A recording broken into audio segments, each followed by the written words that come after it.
And so moving forward, we would like for you to begin to integrate into your vocabulary, into your thought processes, the idea and the concept of woe manifesting.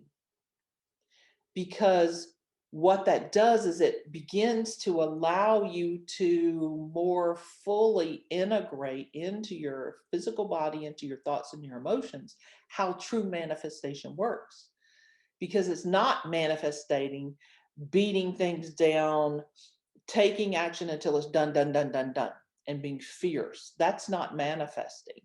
That's not even necessarily creating. It is,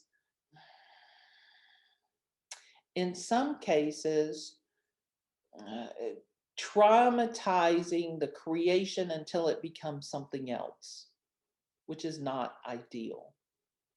It's not optimal, and it's not creation. It's a surrender of power.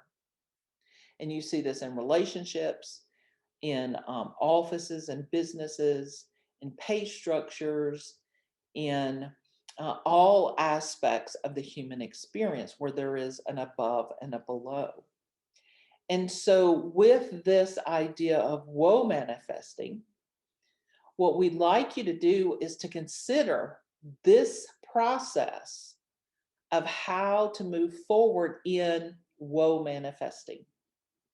So, step one is going to be discernment, clear, aligned discernment. What is most supportive for me? In this moment, in my goal, in my intention, what is most supportive for me? Discernment.